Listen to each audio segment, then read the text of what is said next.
Yes, hello, we're back again. And yes, keep going lang tayo dito sa pa-update natin on Maymay and Edward na parehong nasa ASAP or ASAP.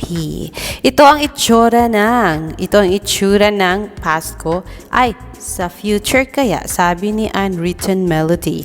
Hindi mo yan masay, Edward. Yes, she was the past, the present, and the future. Sabi ni Edmay, ano bang pinagsasabi mo ha, Edward? Hashtag MayWard, hashtag Edward, hashtag Maymay. Dito lang yan sa ating ASAP and Alexander Lexter Jules. Narito na po ang video na yan. Ang itsura na sinabi ni ASAP na cuties, ito pala yun. Let's go and watch this. Let's go! Teka lang, sino ka? The Rock Maymay. Ay, ito yung itsura ng past ko. Wow! Ay! But when we talk about the past, we always talk about the future, di ba? Of course, we got two amazing artists coming up collaborating na sobrang unexpected. Pero ito, Yes! sigurado ako, ito yung magiging bagong favorite mo. Yes, guys! First time po ito. Dito lang po mangyayari yon at dito lang din mapapanood.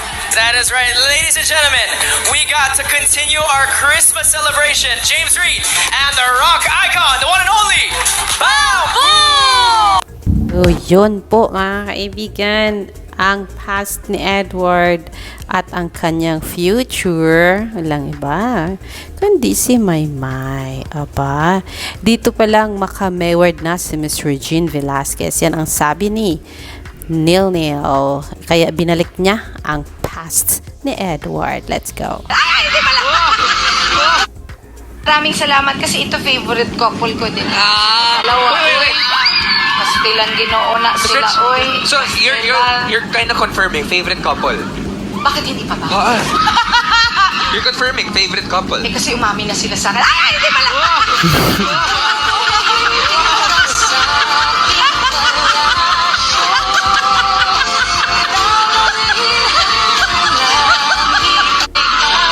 And syempre, maraming salamat. So, yun pala yun. Noon pa lang, nako, maka-MayWard na si Ms Regs. Kaya, no wonder, pinagtabi dito si Maymay at saka si Edward kanina sa kanilang ASAP time, spill time. Sabi ni Jana, hala, ngayon ko lang to napanood. Same here, pinuking pala sila ni Miss Regs dati.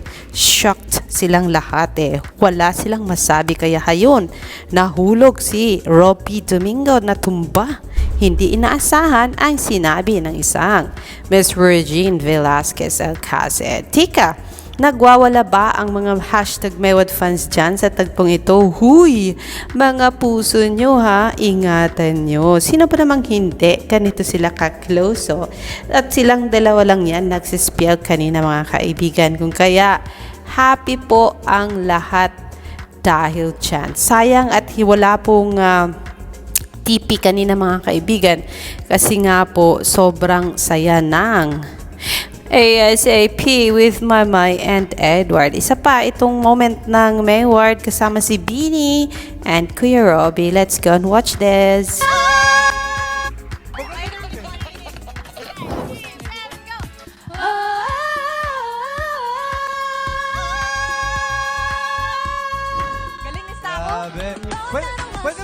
So, sinong artista kamukha mo sa malapit? Ang kulit ng Beanie, syempre, kulit din ni Edward doon. Happy B, happy tayo. By ASAP, sabi ni Mama Gang. Woohoo! MayWard, my loves, together in one screen. Thank you so much on that one. ASAP. Sabi ni Bingkay, more pa po, please. Sobrang happy ng heart namin, lalo na kapag may production silang magkasama next week. Sana daw ay mapagbigyan ng ASAP itong si Maymay and Edward together for any production mga kaibigan gusto nilang magkaroon. Sabi ni Sana, thank you ASAP official. Sunday ulit for our babies. Thank you ng marami.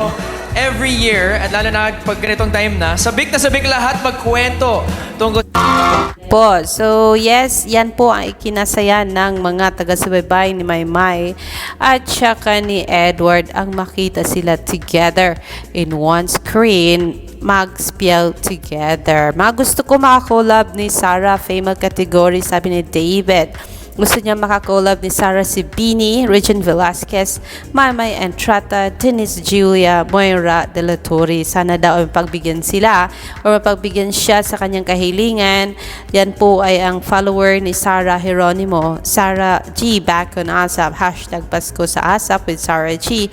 Pasko sa ASAP. Thank you naman on that one, David, for choosing Maymay na makapareha ni Miss Sarah J. Sana ay minsan ay mapagbigyan ang kahilingan mo ng ASAP. Nabuang itong si Edward, sabi ni Ba. Reaction ni Maymay and Trata.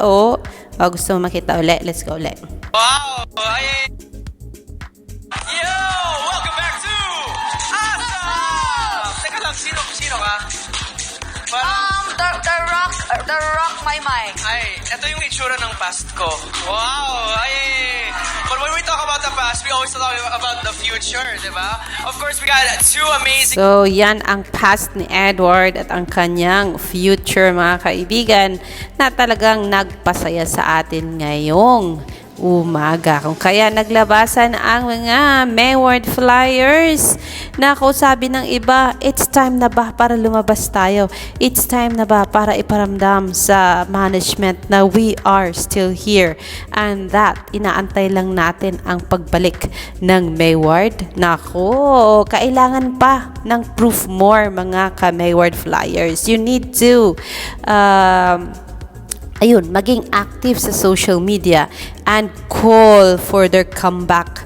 Baka malay natin, mapagbigyan tayo. Hindi lang po kasi yan effort ng isa. Dapat maraming effort. Dapat marinig at maramdaman ng management na we still love them and we want them back as love team. Dito lang po sa showbiz ng Pilipinas, syempre. Ang sabi dito ni Nil, it's official pag itong dalawang to magkaroon ng something ulit. Si Robbie ang isang unang pinakamasaya bukod sa mga flyers daw po, mga kaibigan. So yes, it's been an exciting Sunday morning at sana po ay hindi lang dito matatapos ang kulitang MayWard sa ASAP spiel time at sana ibalik na rin sila ng management. Sabi ni Ms Regs, so happy to see you together, Maymay and Trata and Edward Barber working na masaya ang aura. Nakakahawa lang ang good vibes ninyong dalawa. Pero bakit yung dalawa? Sabi ni Sander, ay naku, MayWard, sabi naman ni Hapucha. So, yes, active po sila. ASAP, active po sila ABS-CBN. Kung may guy na lalo na't kitang-kita nila yung kulitang Maymay and Edward na walang.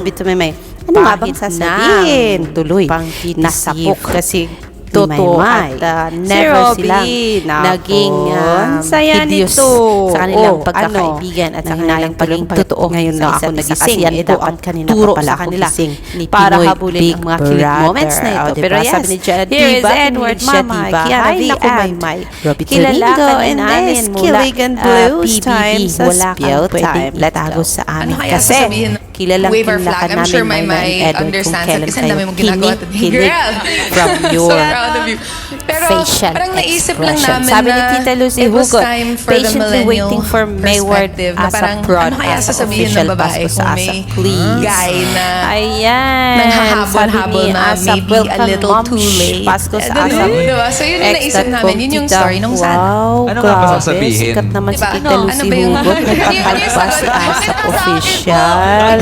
Baka maparinggan Ay, naku naman, yan oh. po ng Ay. todong-todong Siyempre, bonggang-bongga sana, ng ng mga- this continuous Christmas, at ang dami baka nating mga sana, di ba? pagbigyan. Itong For you, si Miss anong sana mo Tita ngayong Pasko? Lucy Hugot, may pag-recognition. Itong si ASS, diba? Sabay ASAP sa tapos na kanya. turo Wow, sa wave or ikaw flag. na, I'm sure Tita Maymay Luz, ang understands it kasi ang dami- sikat-sikat mo. Ituturo At niya sana malakas si Edward, ang pangalan kaso nga mo lang, sang ASAP. hindi niya na tinuro. Aantayin Doon na lang natin niya yung tinuro lakas kay ng, Robby. shoutout mo. Yan din, At naisip ko sana kanina. next week Sabi ay ni meron Nelia, ng MayWard fan. production number. Tapos Itong sabi si naman ni Maymay Applejack, at saka si sino Edward. tatanungin ni Maan May? says, Saan direction wow, ng ang kamay saya mo? makita Kay Edward, nakapag-host na kay sila ng Robby. solo nila, ASAP ang official. kulit. Kailan naman ang prod nila solo Kilig waiting pa. po. Kilig ba yarn, Mapagbigyan ang Maymay, sabi ni tuloy. Maan. Buti na lang ifinocus Na kay alam Robby ko kung kay nga, Maymay follower na din patay talaga ka yan Maymay ka. ni Maymay at saka ni Edward mula noon Pero ano nga hanggang ba ngayon. ang score Sabi ni natin, Vanessa, Mrs. Maymay Right and and Wrong, what if Edward? we gave it another try? Why not, Pinaghihintulutan ng Vanessa? Kailan ASAP ka na i-focus naging doubtful itong on MayWard? MayWard and Edward? Because me, I don't. Meron mang nangyaring boyfriend, girlfriend, or whatever issue in the Anong past or mangyayari? reality in the Diyos ko, past. ito muna ang ating But they Kilig never Vibes. changed. Narito Pa na po rin. ang kasunod niyan. Pareho pa rin In sila. a while. For Maymay now, at saka enjoy Edward sa the puso ko. kilig. I And love they that. are still the I same love Maymay that and Edward Diana from V the PBB and Big Robby Brother Domingo. house. Sige lang, We'll be i-corner dancing niyo lang under si the Maymay rain, at sabi saka ni si Vanessa. Edward. This At is right abangan and niyo po, wrong. marami And pa stop tayong the ibibigay cold sa with the inyo. warmth of your arms. For now, We'll be yan whispering muna. to the stars and wish for nothing but make things last. So what if we gave it another try? Yan ang sigaw na Vanessa kay ASAP. Kahit yung serye na lang nila na naudlot, sana ituloy, sabi ni Tita Lucy Hugot. So yes, let's just keep on manifesting, keep on shouting out, keep on tagging ASAP, keep on tagging AABS-CBN. Malay natin, yan ang panahon na ibalik nila ang MayWard sa atin. Sabi ni Neil, pwedeng makisali ang flyers sa mapusong kwentuhan na yan, MayWard. Marami kaming gustong sabihin. Tara, usap tayo. Sabi ni Neil with hashtag MayWard Flyers Kwentuhan. Thank you so much, ASAP, on this one. Si So Asap. yes, Grabe cuties, si Asap, Maymay itinodo and na Edward. ito. Thank you Kung so much on kanina that one. sabi ni Asap, ASAP happy at talaga. ba? Happy to? Happy be? Ngayon may Napa-shout out sabi pa kayo si Asap niyan na from your cuties. account po. Pasko, So that is hashtag our Pasko latest sa ASAP. on Aba, Maymay ang and cuties, Edward. si Maymay at saka I si will bring you Edward. more later, Naks! syempre. Sabi ko ni Mama Gang. Dito lang yan Love sa ko ating sila. Sabi ni Jana, uy, sobrang channel bagay na si nagmamahal Gwapong kay Barber Maymay Edward and at kay magandang Edward. Maymay and Rata. See Hindi you lang in cute. a little bit Sabi ni Nali ko din more sobrang in a cute. while, mga crocodile for sure. Love you both. Sa MayWard, ating sabi ni channel, JJ, maalam Alexander ka. Asap, Lexter ha? Chus. Bakit Magandang ganyan? umaga Sabi ni po. Maitis MayWard.